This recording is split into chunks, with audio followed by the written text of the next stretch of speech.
What's going on, guys? Welcome back to a brand new video. In this one, we're going to go over and talk about today's brand new update and more importantly, the Gundam collaboration that we're going to get in Season 4, talking about the operator skins, a new unreleased finishing move that we got a first look at, and all the details that we know of so far that are going to be coming in. But anyways, if you find the video helpful or informative, don't forget to hit that like and subscribe button so you always stay up to date on the latest Call of Duty news and updates. But let's get into it. So these patch notes just dropped. It says for multiplayer UI, equipment skins can now be previewed in the store. They also did some bug fixes, which I'm not going to read all of them, but here's a screenshot just to see what all the bug fixes look like. All really minor fixes. Then you go into gameplay. They resolved an issue causing akimbo weapons to be given less reserve ammo than intended following a map infiltration sequence. Progression, weapon prestige camos can now be unlocked for the MW2 weapons, and then maps derail added collision to prevent an exploit that allowed players to get into the blue train car near the crossing area. For modes arcade, EOD padding no longer reduces incoming explosive damage by power weapons. Infected blink perk icons are no longer shown on the HUD. One in the chamber, weapon match stats section of the aftermarket report is no longer empty upon completing a match. Then they did some weapon balance changes. For the DG58, decreased the neck, torso, arm, and hand damage multiplier from 1.1 to 1. This is all multiplayer, by the way. And then marksman rifle Lockwood MK2 resolved the issue causing incompatible attachments to remain equipped in the gunsmith. Handguns, the core implemented measures to prevent exploits that allow players from firing faster than intended.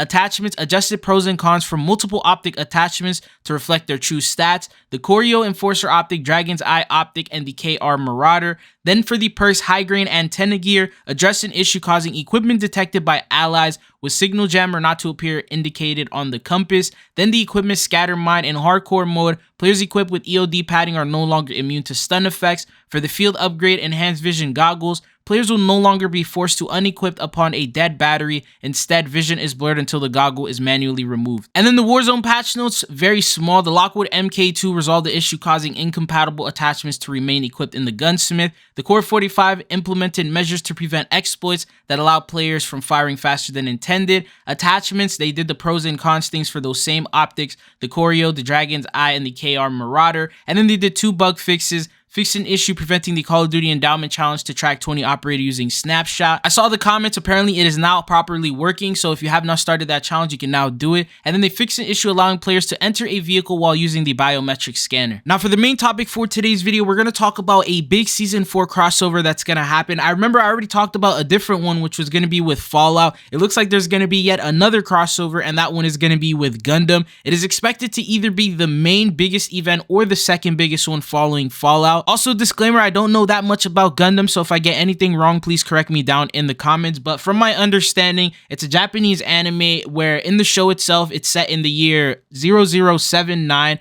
And basically what's going on is there's a war, and within the war, they use these mecha robots called the Gundams. And from my understanding, each Gundam is completely different than the next, depending on the technology they put on it, the different powers that it has. It will change colors. Some of them will have wings. Some of them will use swords. Some of them will use sabers. And they're completely different. Some will even use weapons. Now, for the release date of this crossover, we know it's going to be sometime during Season 4. There's a couple ways they can release it. One, it could be in the first part of Season 4, or they can end up doing Fallout first, and then this will come in the Reloaded update. There's also the opportunity that they can include it in the Battle Pass. We've seen that in the last two seasons where they had Snoop Dogg. They also ended up having The Walking Dead. So any of these crossovers could potentially come into the Battle Pass. I'm going to guess that's probably going to be left for the Crow because he's going to be one operator skin, and it doesn't seem like it'll be that big a collab compared to like Gundam's entire universe and Fallout's entire universe where they have multiple different operators, a lot going on. The Crow is just based on one guy in one movie, so I don't think there's going to be a lot involved with that. They couldn't bring in multiple operators from that movie. But anyways, the first thing that you can expect with this brand new event is going to be the new operator skins. Now there's so many different Gundams that honestly I have no idea what they're going to pick,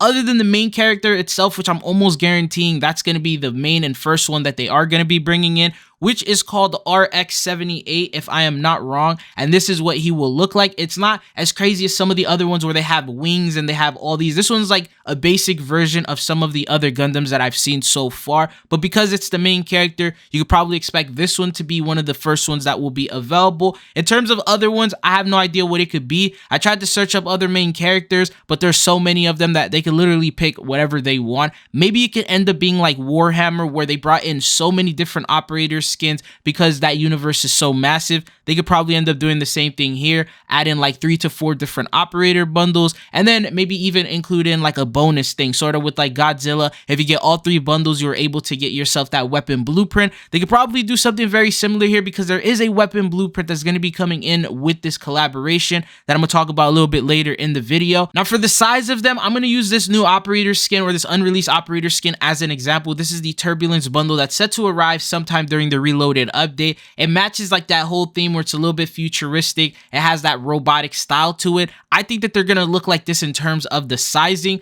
because the real life size of these Gundams is massive. They're like as tall as like skyscrapers, so they're not going to obviously be that big. Now someone even mentioned this, and this brings us on to the weapon blueprints, and he said, I think the design of the original Gundam is slim enough to fit into an operator skin, the beam sword soul render, and the EFSF riot shield with a marksman rifle for the beam rifle. So now he's talking about what potential weapon blueprints will come in with these bundles, and very similar to the Warhammer event where we ended up seeing a riot shield weapon blueprint, they can actually do the same thing here again, because if you take a look at this photo which shows RX-78, that's the operator skin or the Gundam that I told you guys would almost be guaranteed to be an operator. He's holding a marksman rifle and he's also holding a riot shield. That riot shield could end up being a weapon blueprint, and then the marksman rifle, they could turn it into some sort of a futuristic looking weapon blueprint and add him in as an operator, and then maybe he can get a third one, and that could be a combat saber. Apparently that is actually found in the files as of right now, because if you take a look here at this, it says right here the handle for the Gundam beam saber. It's also a blueprint for the sword as well as a finishing move, and this is what it looks like. Now there's a couple things that I want to mention. One, it could easily just be a part of the bundle, and once you purchase it you'll be able to use that and get it, or this could be the bonus that I talked about earlier where just like they did with Godzilla and then they had that King Kong fist, they can end up making this beam sword a weapon blueprint bonus if you end up getting all the bundles. I have no idea what they plan on doing that, but because this is a crazy looking sword, it's also going to come in with its own animation, and Soupsilly actually gave us some early footage and he tweeted saying unfinished execution, probably an upcoming collab, and the name of this move is execution underscore wonton underscore 01, and then this is what it looks like. Because it's not finished, you don't see the beam saber or whatever is being added, but you can see him holding it onto his hand, and the leakers were able to render that out and show us what it was, and that's actually from the Gundam show itself. And then even the pose that they're doing here with the finishing move is a pose that they do, and it makes sense because like a robot is not going to be all that flexible. He's not going to be able to do all the craziest moves, so like a jump and then slash is something that will fit that entire mecha theme and that Gundam style that we got going on. So once they end up bringing in the season 4 update, that's when this finishing move is going to be fully complete, and we'll see what the finished version will look like. The saber and everything like that will be completely finished. And then on top of that, COD Warfare also ended up posting that apparently there's going to be another finishing move. There's a finisher called Light Force, thinking it also has to do with Gundam. It can't be loaded on in the moment. If you are a Gundam fan and know what Light Force could potentially be, comment it down below and let us know. But these could also be different finishing moves for different operator skins, and it doesn't have to be just directly tied to that combat saber weapon blueprint. But what are your thoughts and opinions on this? Also, real quick, if you guys are finding the video informative or helpful, don't forget to hit that subscribe button. The majority of viewers are not yet subbed, so don't forget to hit that subscribe button to help us on the road to 400k. Another thing that I also wanted to mention is that because this could be a massive event, not only are we going to get an operator skin, these finishing moves that I showed you guys, but we're also going to get an event which could fall into 2 different categories. One is an XP based event like the Godzilla one. All you have to do is play the game, get XP, and you'll be able to get all the different rewards that they provide, usually around like 12 to 15 rewards. And then there's the second one where it's going to be challenge based, and that one could be more like the high trip version where you'll have to complete some challenges, and once you actually do them, you'll be able to get yourself a mastery reward. Both of these versions could last 2 weeks. I believe with the massive Warhammer event that we saw, even though it was so big and it had an LTM, they ended up doing an XP based event, and it still was a pretty big event and a good one. And this time around they could do the same exact thing. There's also a potential LTM that could come out. Maybe this could be something new. Maybe they can return the Juggermosh LTM. We talked about how with Fallout there's a potential chance that they could return Juggermosh and then have those armored soldiers. This time around they could do it with Gundams, and it makes sense because these Gundams are massive and they could be like some really cool animated robots that you'll be able to fight with and use the combat swords with, the shields, the different marksman rifles that they have. And then it also makes sense with the show because apparently it's set as a war between Earth Federation and Zeon, and maybe they could turn that into an LTM premium and bring it in as a mode. So that's another possible theory that they could do, or they could introduce just a brand new mode in general. Definitely expect this one to be one of the bigger events along with Fallout, and then Crow will end up being a minor one. But what are your thoughts and opinions on these crossovers that we got coming in with Call of Duty?